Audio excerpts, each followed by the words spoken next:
It's so dramatic. Why is it so dramatic? Yo, wait till I really get into like the little sound. Oh shit, my bad. Y'all gonna hear that in a second. Wait till I get to my little sound effects and shit, yo. We're gonna start. This is it's gonna be like a fucking movie. There you go. Yeah. What's going on, beautiful people? My name's Kasabian Lavoe, Mr. Wine. I'm early.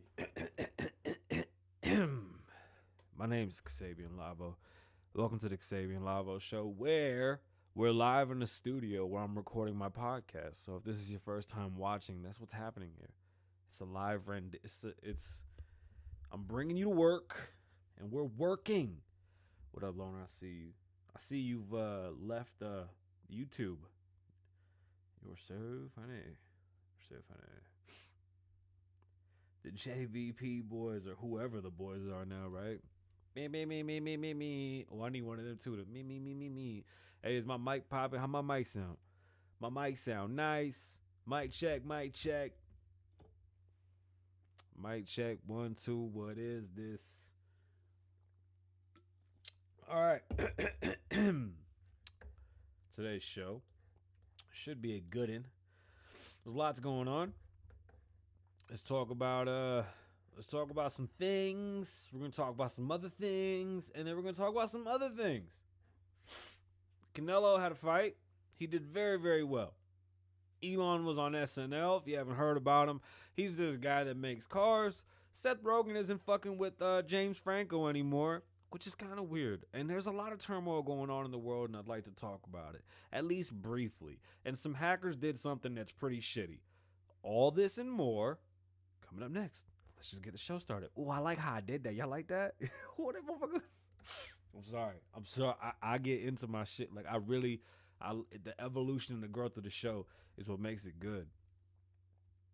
You know what? I'll play Peter Gunz. This is amazing. Peter Gunz is probably the best person to put on cheaters ever. Like, why haven't they had Peter Gunz? Like, Peter Gunz there should never be anybody else on cheaters besides Peter Gunz. He's the most amazing person for that. So we had to start the show with Peter Gunz. Oh yeah, by the way, to listen to the song, you gotta head over to the podcast. And we gotta open it up with Deja Vu. So I'm gonna mute myself while we listen to this jam. I think it's Steely Dan that they sampled. Bam.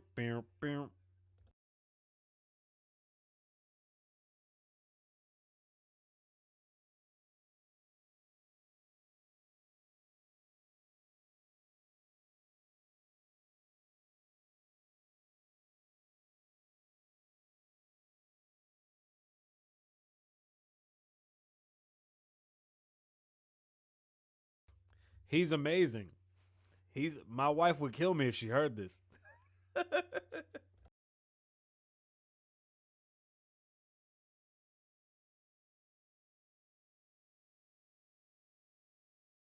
Kasabian Lavoe Wine. What's going on, beautiful people? My name is Kasabian Lavoe. Welcome to the Kasabian Lavoe Show, live from Las Vegas, episode 188, I think. Susan? 188. Wash your jewelry. Put it in hot water. Get all the stuff out for in between, especially with the Cuban links. You got to get all that nasty stuff out of there, all right? That's not cool, yo. Hot water, soap, wash it real good. Don't wear dirty jewelry. It's another beautiful day in Las Vegas. It's hot. It's like Rango here every day. It is what it is. Now I have to share this beautiful piece of I guess it's gonna be fucking history. And let me tell you something. That's whack. Yeah, I put my hands on the man too. Don't get it twisted. Not this one. Don't get it twisted, bro. Not this one. Don't get it twisted, homie. Here, there, wherever you want to do it. I'm always with it. I'm not with that, B. I'm not a female. I dare you to put your hands on me. I'm asking for. I want all the smoke. I love this shit. I bet you do. I'm in the smoker section. I live in the smoker section. I don't smoke. I love this shit. I love this shoot, bro. Don't get it twisted. I love that shit. I cannot lie. That type of energy is great. He said, nah, go ahead. Wherever you want it. Nah, I shoot. I don't see nothing on you to shoot me with. I love that energy. Shout out to Peter Gunz. If you haven't seen that clip, head over to Peter Gunz on Instagram. Wow. That's fucking hilarious. Didn't he fight somebody already on the show? I'm sorry, my allergies are killing me. Wow. Yo, he should win a goddamn Emmy or whatever they give people on TV. That's fucking phenomenal. Shout out to Peter Gunz, uncle, great dude. That shit was great. Like that whole exchange, men don't speak to men like that no more. Like that needs to happen more often because that was great. Yeah, that was great. If you invested in Dogecoin, oh man, dude, I just want to go fucking crash a car, right? How shitty. Elon went on SNL. If you don't know who Elon is, excuse me, I have gas like I usually do. He's this guy that makes cars that are electric, right? He's kind of cool. Anyway, he went on SNL and basically shit the bed on Dogecoin and then goes home and then tweets that he's going to send Doge into the space, into basically to the moon, because that's, I think, Doge's like catchphrase, to the moon. So he's going to launch Doge to the moon and fund it with Doge. I just don't understand what the fuck he did. Like, why did he do that? Like, it was weird that I don't know why people are so fucking scared. Like, I think Elon Musk is probably the most emotionally... no, it's not probably... It's not emotional. Elon Musk, I don't think there's anybody that's more polarized. Not even polarizing. Damn, I can't even think of the right description word. When he smoked the joint with Rogan, it made his stock plummet. Why? It's just weed. Like, I don't get it. People made it seem as if he fucking smoked crack. Like, it was so weird. People drink liquor all the time. Nobody says a fucking thing. He smokes a joint and he loses billions. Crazy, right? The guy goes on SNL and says he has fucking Asperger's, was it? And Doge just crashes after he jokes about it. Just crashed off of a fucking joke. I don't know. I don't get it. Like, I don't understand how he has so much power. That's weird. Yeah, I know he's smart. I'm not saying he isn't smart. That's definitely not the I guess confusion as to why maybe it is. I just don't get why people think, like, do you think somebody that's that smart I think he won't even be able to process being high. He'll try to analyze what's going on to himself and he'll override being high. I just don't think that him smoking one joint is going to ruin the fucking end of the world. Either way, he did SNL and it wasn't great. Now, shout out to Canelo, who is now probably... Listen, I come from the old school, so Julio Cesar Chavez, I'm not Mexican, but to me, Julio Cesar Chavez is one of the greatest Mexican boxers of all time, and that'll forever be... Me and my grandfather used to watch his fights. I'll never let that go. Canelo is, right now, pound for pound, the best fighter out. And his personality's starting to shine, and I fucking love it. He's a great dude. He broke the guy's face to the point where he might not be able to fight anymore. Like, he broke his face. So shout out to him and good job. Like, he swung and bopped his ass. It's pretty amazing. Pretty amazing. You want to know who was right? China. Ain't that a bitch? China said, and this is what bothers me, because when there's a real problem, we will never know. China said that their rocket was going to land, or their piece of the spaceship was going to land in the water. That's what they said. They told us that their scientists had said it's going to land in the water. Our people said, no, it's not. It's going to land all over the fucking world. China was right. Thankfully. I mean, who wanted it to not be right? Like, did you really want that type of chaos? Like, it doesn't make... Like, the coronavirus thing happened. Everybody shit on it because of Trump. This thing happened. Nobody bats an eye. Glad they were right. It landed in the Indian Ocean, by the way. So, Seth Rogen and James Franco don't want to... so Seth don't want to fuck with James no more. See, this is my tea time. Because some shit that happened with Franco and some girls. I'm not really aware of what's going on with James Franco and some girls. I'm assuming it's some fucking DMs, and I'm assuming it's underage. It's usually what it is with these guys. So, I like Seth. I like James. I really hope they can make up, because those two are fucking great. They really are. I was gonna talk about Mother's Day. Y'all want to know? Yeah, let's talk about Mother's Day. Excuse me. Okay, so yesterday was Mother's Day. All right, before we get into all the fucking sad world news, let's talk about Mother's Day. Yesterday was Mother's Day. It's the first Mother's Day that I've experienced without my grandmother being alive and being able to hear her. Damn, did I just sniffle on the microphone? I'm sorry. I'm really not even aware of it. Like, my allergies have been fucking with me for the past 3 days, and I've been so obnoxious with it that I completely apologize. Like I said, this is my first Mother's Day without my grandmother, and it was different. It was different. If I haven't told the story before, me and my mother don't have the best relationship. I was raised by my grandparents. No matter what she says, I have a box downstairs that I was reminiscing through with Mother's Day cards and Father's Day cards that I would make for my grandparents when I was in school. And it was it's just awesome to see like that chapter in your life. You know, like life, it happens in waves, and like I don't even know who that person is anymore. That person was, but I just wasn't in the mood for Mother's Day. I'm jealous of my wife and my kids' relationship. I wish I had that. Like, she is such an awesome mom. I fucking I love to watch her mom. You know what I'm saying? Like, her as a mom. She's so fun. She's caring. She's there. Fuck, man, that lady will move the world for those kids, and she puts up with my shit. But yeah, I'm completely jealous of my wife. Like, or at least my kids having my wife as a mom. Like, that shit's it's shitty that we have days like this and we have to celebrate them, I guess, according to whatever the fuck the social norms are. But honestly, I just wasn't in the mood. Not being able to talk to my grandmother is one of those things that kind of frustrates me, and I'm overdoing things for the internet. I do this, and I'm about to start releasing way more content. So my goal is to be on screen, every fucking day for like the next 6 months. So I'm not gonna be on the internet telling my wife Happy Mother's Day because I made you a mom. Like, no. She knows that. Like, that's beyond me putting it on the fucking internet. You want to hear a funny story about my dad? So I met my dad when I was 16. 16? I think I met my dad. Yeah. Okay. Another piece of shit left me. My grandparents, or I guess he left my mom, and long story. Typical Puerto Rican story, right? Knocks up my mom, and he dips, becomes successful, and then dies.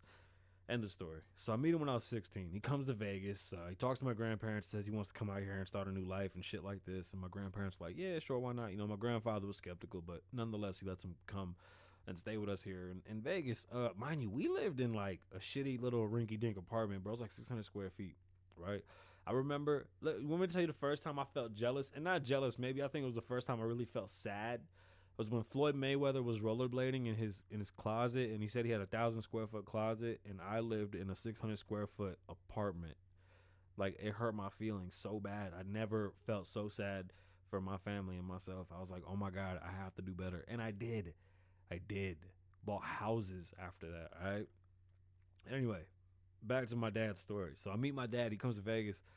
This motherfucker on his first night here goes and finds a prostitute. And he's like, yo, you want a blowjob from this prostitute? And I'm like, what? Nah, dog. Like, I'm good. I got girlfriends and shit like that. Like, I'm good. He's like, are you sure? Because if not, I'm going to tell her to go. Like, I'm done with her. I'm like, oh my God. Like, what the fuck? Like, I just met this guy, by the way.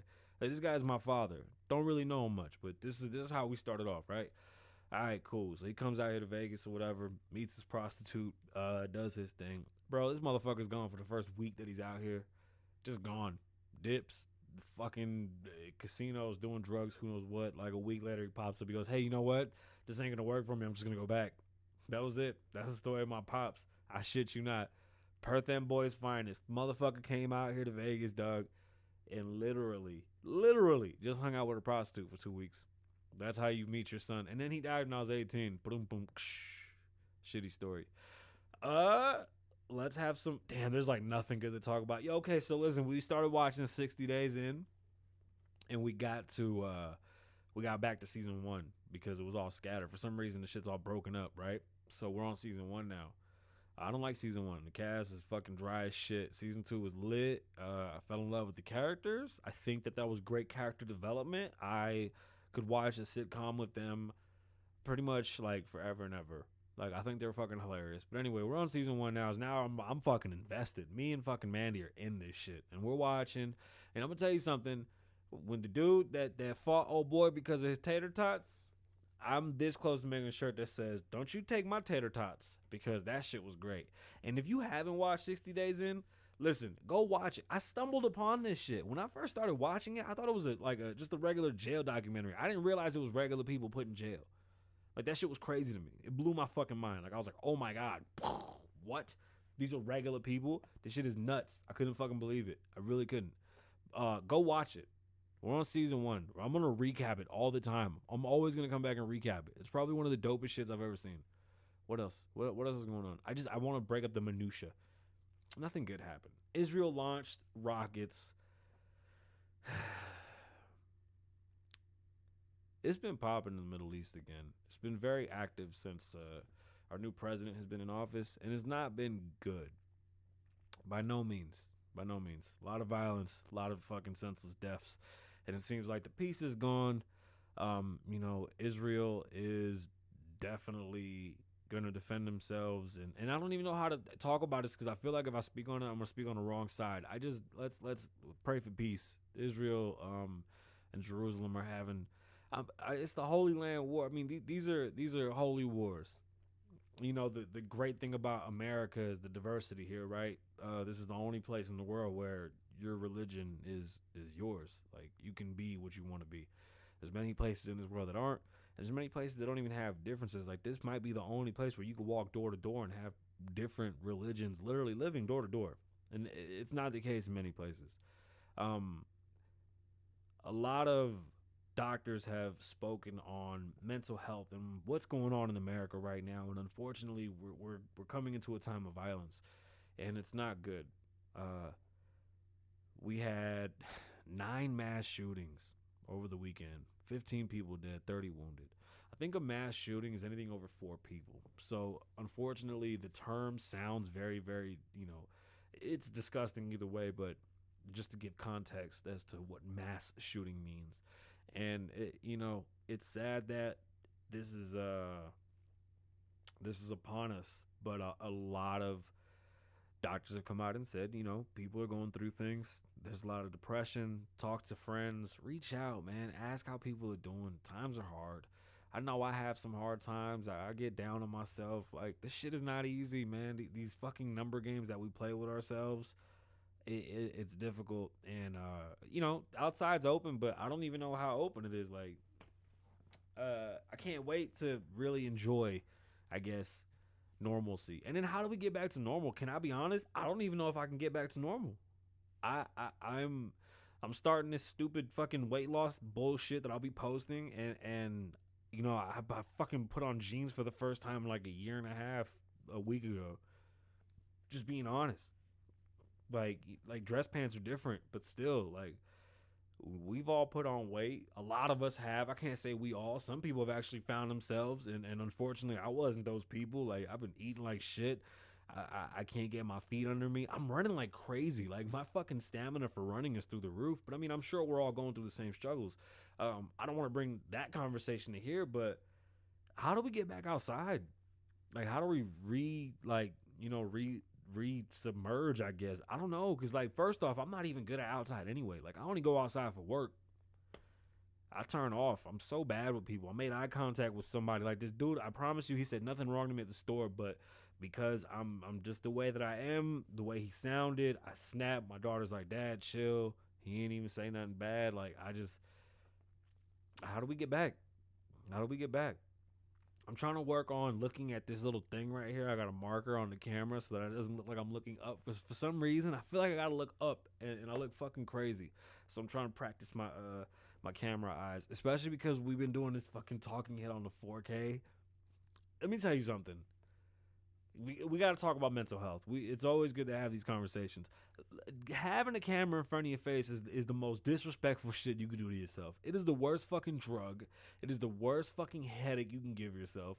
You will pick apart your looks. You will look at yourself in the worst of lights. You will disrespect yourself in the worst of ways. I promise you. I promise you. I think it's my biggest fear of why I haven't really jumped into plastic surgeries, because I feel like I'll never stop. And it is what it is. It's one of those things like either you stay fucking ugly or you start playing with it until you can't fucking quit. I know me. I won't stop. I look like a fucking Barbie doll. Oh, that'd be a good song for the next episode. Come on, Barbie. Let's go party.